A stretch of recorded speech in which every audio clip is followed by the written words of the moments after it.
From the CBS Bay Area studios, this is KPIX 5 News. Just about 7 o'clock on this Saturday, September 23rd. Good morning, I'm Devin Fehely. And I'm Neda Iranpour. I'd love to see one of these NFL owners, when somebody disrespects our flag, to say, get that son of a off the field right now, out, he's fired.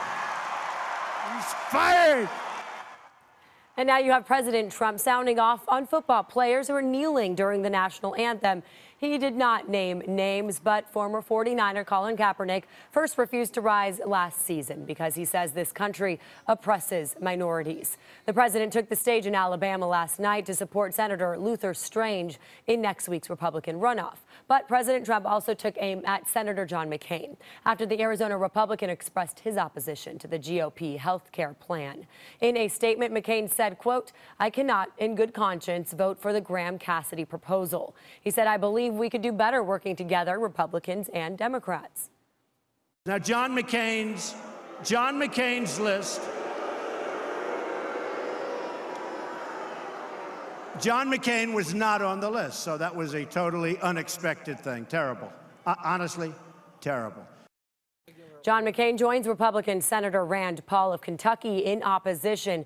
GOP leaders cannot afford to lose another vote. Republicans have until September 30th to pass this bill with a simple majority. And after that deadline passes, they would need 60 votes. Senator Bernie Sanders was in San Francisco this week slamming the GOP health care plan and pushing for his vision of universal coverage. He told a massive crowd that in California alone, 4.5 million people would lose health care coverage under the proposed Republican health care bill. Instead, he says he wants a single-payer system that he calls Medicare for all. Our job is not just to prevent tens of millions of Americans from being thrown off the health insurance they currently have. Our job is to join every other major country on earth and guarantee health care to all as a right, not a privilege. On Monday, Senator Sanders is expected to debate Senator Graham and Cassidy on health care. They authored the proposed Republican health care bill.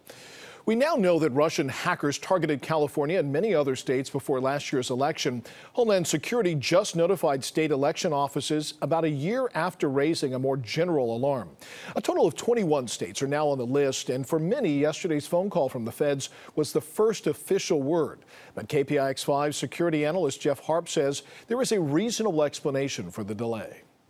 They don't just go out and make an announcement that they've discovered that there's been a breach of security at either with the voting machines or some sort of a voting mechanism. You know, they've got to conduct their investigation, you know, clandestinely, because they don't want to tip off the person who they're investigating. The government says there is no evidence that any vote tallies were manipulated, and it says that in most cases the hackers were only able to scan computer systems.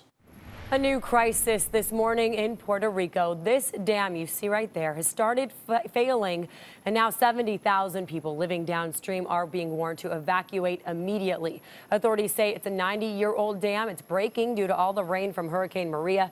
They say they do not know how much time everyone has to get out. And power still out across Puerto Rico this morning. This is the only working cell phone tower left that's standing on the island. And now let's take you to Mexico, where another earthquake has shook the region. The USGS reports this morning it was a 6.1 magnitude quake centered in the southern state of Oaxaca. Here it is on the map. That's a look of where it happened. The director of Mexico's disaster agency says it's an aftershock of the quake that struck 2 weeks ago. It's not immediately clear if this new quake has caused damage or injuries. The death toll from Tuesday's 7.1 earthquake is now up to at least 293 people.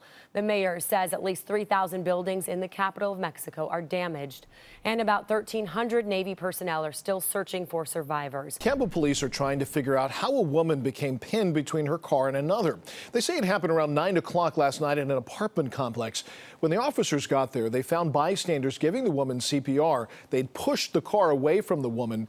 She was taken to a local hospital with major injuries. An investigation is underway into how the car pinned her. I do have something to cheer you up. The Warriors held their media day, and their season is just around the corner. Media day's changed a little bit. Strength in numbers, that even applies to the media as they visited with the NBA World Champs. It's time to look forward to another season, but there is one lingering question from winning it all just a few months ago. Will this team visit the White House if it got an invite from President Trump? I don't want to go. That's really it.